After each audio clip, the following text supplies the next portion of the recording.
It's a rainy day here today in Cottonwood, Arizona, so I sat down with my notebook and calculated all of my expenses for the past year living and traveling in my motorhome.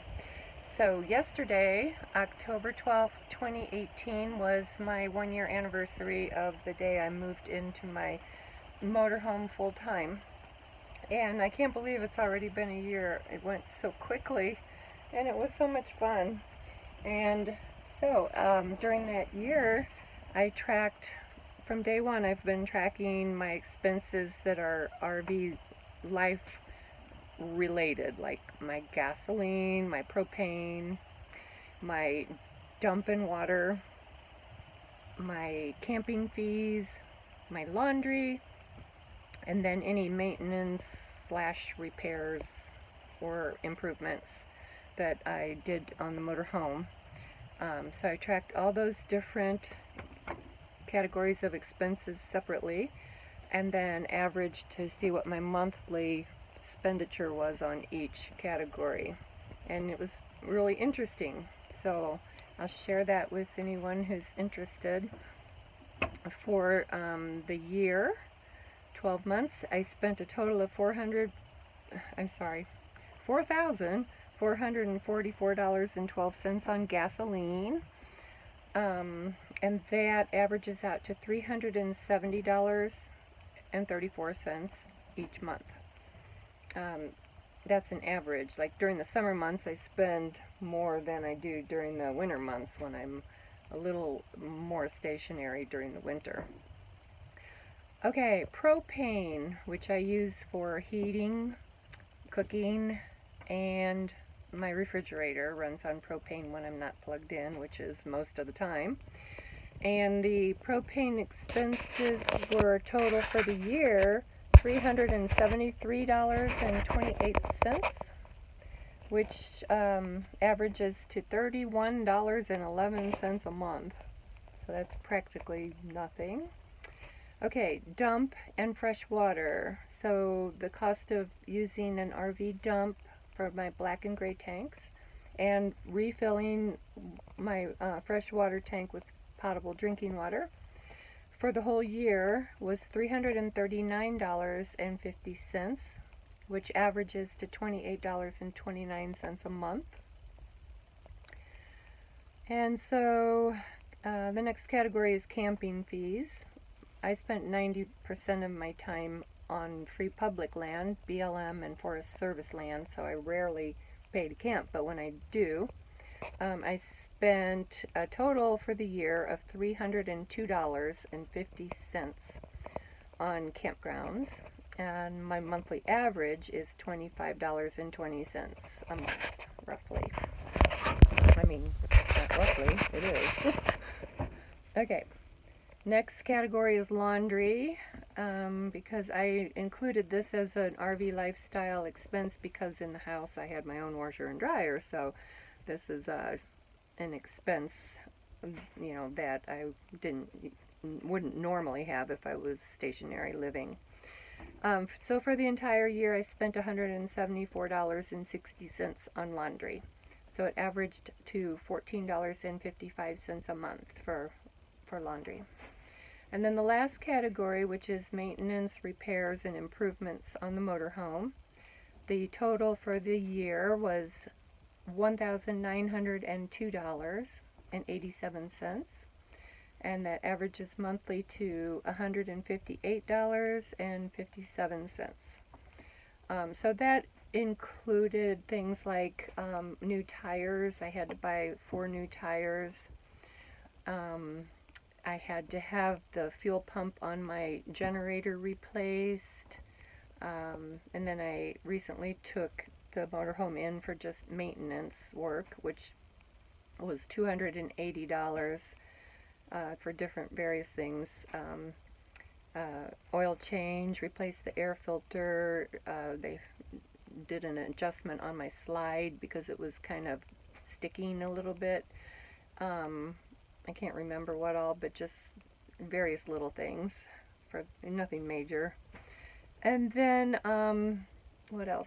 that I have repaired. I had to replace my anode rod in my hot water heater, which was $15. Just, I don't know, just different little things like that, nothing major. So that's not bad. So my total expenses for the whole year averaged out to $628.06 a month. So I look at it as that's the equivalent of my rent and utilities if I was stationary living, and there's no way I could live in anywhere and pay $628 for rent and utilities in a month. Plus, with this lifestyle, not only is it inexpensive, but it's free.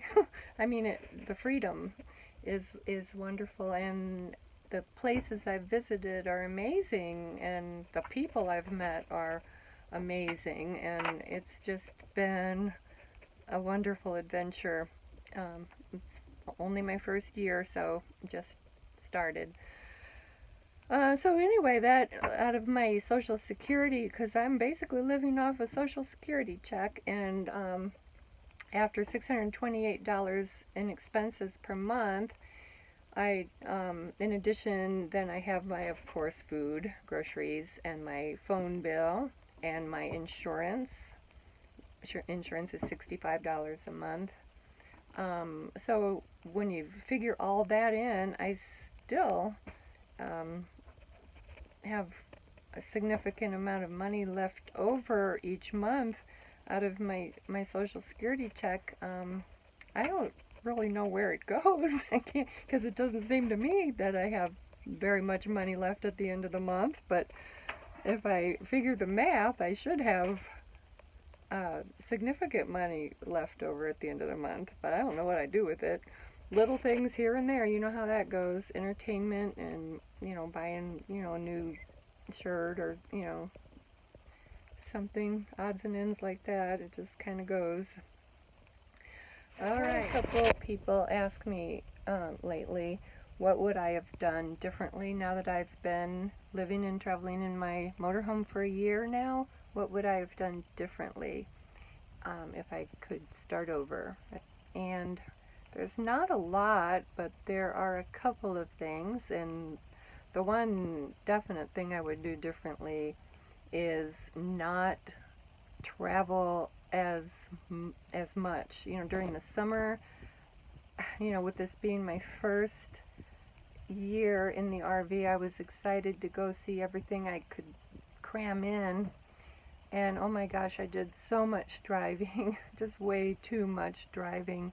I enjoy driving the motorhome, but I didn't stay any place long enough to really just relax and enjoy it, because I felt like, okay, I've been here a couple days and I've seen this, now what can I go see next? And I was just kind of on this mad dash around the country. So if I could do it over, I would definitely, instead of going to, what did I do, 8 or 9 different states over the summer, I would pare that down to maybe 2 or 3 states. There's plenty of time, and there will be other summers to go and do this, so I really didn't need to try to see them all at one time in one season. So I would do that much differently.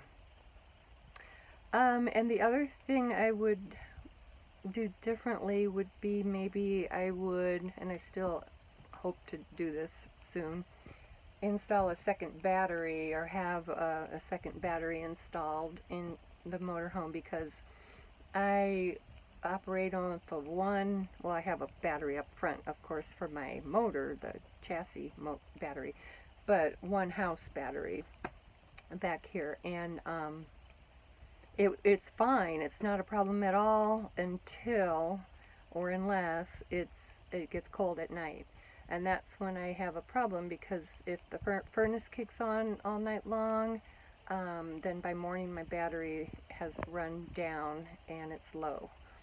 And it's not good for the battery to run low like that. It can damage it. So it's been kind of a struggle on cold nights. I can't keep it as warm in here as I would like to, just because I only have the one battery. So that would be something I would do differently, is I would have that second battery installed before taking off. Other than that, I don't know anything else I really would have done differently. I've been really happy with the lifestyle, and everything has really worked out well, knock on wood. So far so good. No major problems, and I've been loving it, just loving it. So I am here in Cottonwood, Arizona.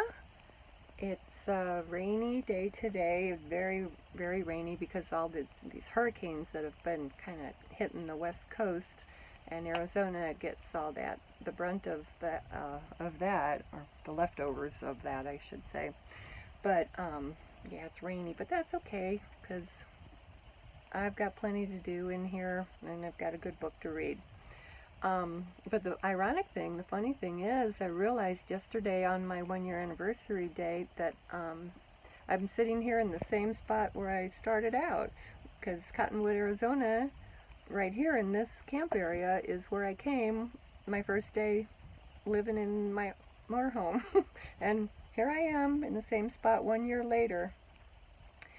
I've been full circle, a big, huge circle, and ended up right back in the same spot. So that's great. I love this spot here. We've got a beautiful view of West Sedona, and kind of where the Red Rock country kind of starts.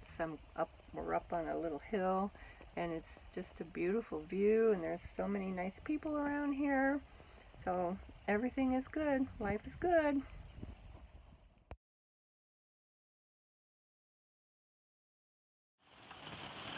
Dina! Hi, baby. She's a good girl. Yeah, it's raining cats and dogs out there. And muddy. Yeah. It has turned this beautiful place into a big mud pit. Well, tomorrow will be another day, hopefully better.